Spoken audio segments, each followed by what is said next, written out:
Hello friends, welcome to my channel learn with Shahin. আমি শাহিন। গত দুদিন ধরে ওবিসি সংক্রান্ত বিভিন্ন আপডেট দিচ্ছি এবং আজকেও সেই সংক্রান্তই আপডেট দেব, যেখানে মূলত ওবিসির 17% থাকবে না 7% থাকবে, জেনারেলদের জন্য এটা করাই সুবিধা হলো না অসুবিধা হলো, এবং ওবিসিতে যারা 82 থেকে 89 পেয়েছেন অর্থাৎ প্রাইমারি টেটে দিয়ে পাশ করে আছেন তারা ইন্টারভিউ দিতে পারবে কিনা, এই সমস্ত বিভিন্ন বিষয় নিয়ে আলোচনা করব। তার আগে আগে দুদিন আমি ওবিসি নিয়ে আলোচনা করেছি, সেখানে অফিসিয়ালি কোনো নোটিফিকেশান দেখায়নি, কিন্তু আজ সেই নোটিফিকেশানটা এসেছে, সেটা আমি আপনাদের দেখাচ্ছি, একবার দেখে নিন। গভর্নমেন্ট অফ ওয়েস্ট বেঙ্গলের ব্যাকওয়ার্ড ক্লাসেস ওয়েলফেয়ার ডিপার্টমেন্টের তরফ থেকে দিয়েছে নোটিফিকেশান। দেখুন এখানে নোটিফিকেশান নাম্বার দেওয়া রয়েছে এবং ডেট দেওয়া রয়েছে, দেখতেই পাচ্ছেন 18 মে 2026।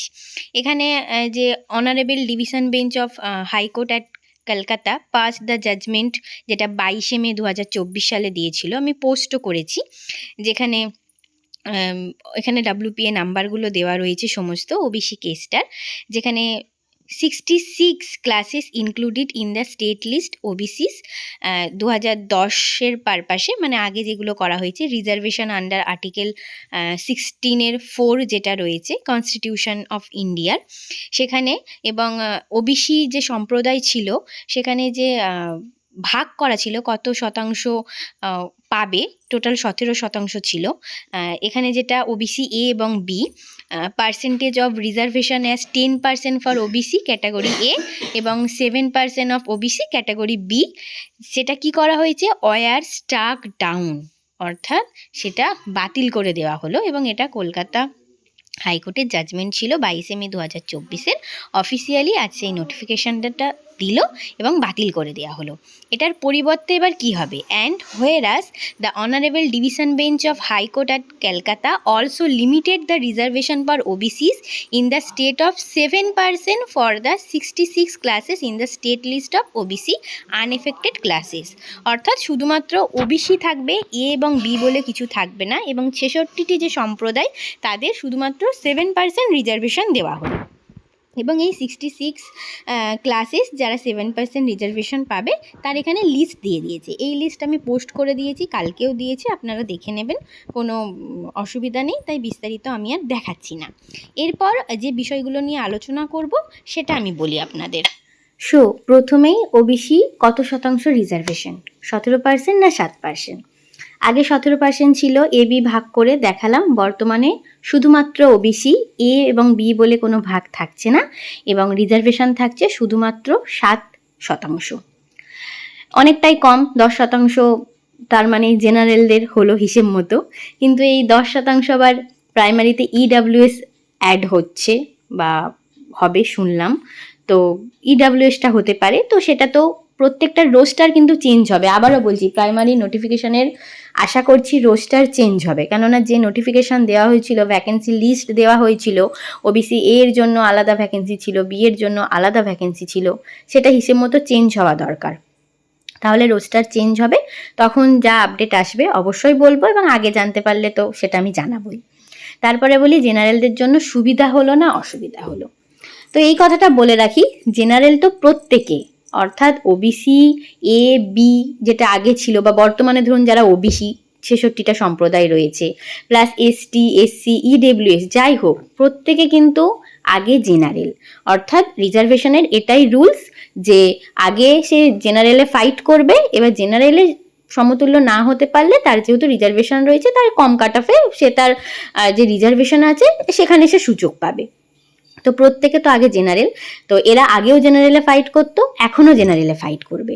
এখন যেটা হলো সেটা হচ্ছে, যেটা 10% জেনারেলে ফাইট করে পেতো না, ঠিক আছে, যারা রিজার্ভেশনে পেত ওবিসি এ সম্প্রদায় যেটা, তো তাদেরও জেনারেলেই ফাইট করতে হবে, এবং তারা ফাইটটা ভালোভাবে দেবে। অবশ্যই সবসময় করতো, কিন্তু এখন যেহেতু আর রিজার্ভেশন থাকছে না, এত পেলে একটা কাট অফের সবার ধারণা থাকতো যে এত পেলে আমার হয়ে যাবে, সেই অনুযায়ী পড়াশোনা করতো, কিন্তু এখন যেহেতু as a general candidate say fight করবে, তাহলে সেও পড়াশোনাটা আরও ভালোভাবে করবে, তো জেনারেলদের জন্য টাফ হতে চলেছে।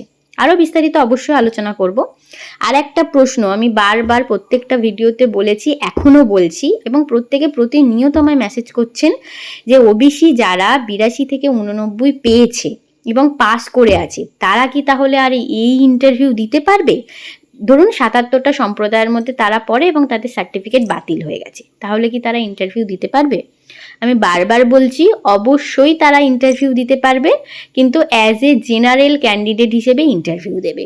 আপনারা অনেকেই বলতে পারেন ফর্ম ফিল আপ তো হয়ে গেছে, ওবিসি দিয়ে ফর্ম ফিল আপ করেছি, তাহলে অ্যাজ এ জেনারেল ক্যান্ডিডেট আমি কিভাবে ইন্টারভিউ দেব? তো যখন ইন্টারভিউ হবে তখন তো অবশ্যই ভেরিফিকেশান হবে, আপনারা প্রত্যেকেই জানেন। এবং ভেরিফিকেশানে আপনি যদি ৭৭টি শ্রেণীর মধ্যে পড়েন, তাহলে তখনই আপনাকে ওবিসি ক্যাটাগরি থেকে ওখানে বাদ দিয়ে দেবে, অ্যাজ এ জেনারেল ক্যান্ডিডেট হিসেবে আপনাকে ইন্টারভিউ দেওয়া করাবে। আবারও বলছি, টেট পাস হয়ে গেছে, সেটা আর কিছু করার নেই, কিন্তু ইন্টারভিউটা রয়েছে। যেহেতু কলকাতা হাইকোর্টের 22শে মে 2024-এর জাজমেন্ট অনুযায়ী এই নোটিফিকেশান বেরিয়েছে, তাহলে সেই জাজমেন্টে এটাও লেখা ছিল যে যারা অলরেডি কোনো এক্সামে পাস করে আছে, কর্মরত রয়েছে বা সাকসিড হয়ে রয়েছে, তাদের কোনো রকম কোনো সমস্যা হবে না, তারা এফেক্টেড হবে না। তাহলে যারা পাস করে আছে তাদের কিন্তু কোনো রকম কোনো সমস্যা হওয়ার কথা নেই, অর্থাৎ তাদের টেট পাস বাতিল হয়ে গেল এটা কোনো দিনই নয়।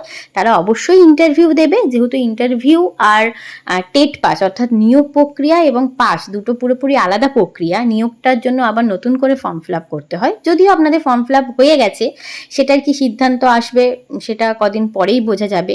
প্রত্যেকটারই রোস্টার চেঞ্জ হবে, বা যদি সরকার মনে করে যে এটা হয়ে গেছে, এটাই হোক, সেটা তাদের উপর ডিপেন্ড করছে। কিন্তু যদিও নোটিফিকেশান বা জাজমেন্ট যেটা এসেছে 2024 অনুযায়ী, তার আগে যদি ফর্ম ফিল আপ হয়ে থাকে সেটা আলাদা ব্যাপার, সেটা পরে বোঝা যাবে।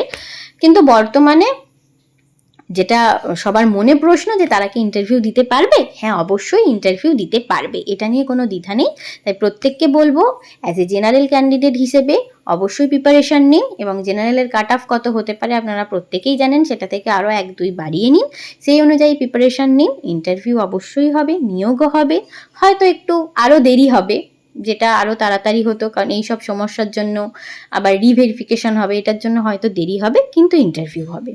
সো আজকে এখানেই শেষ করলাম, ধন্যবাদ সকলকে।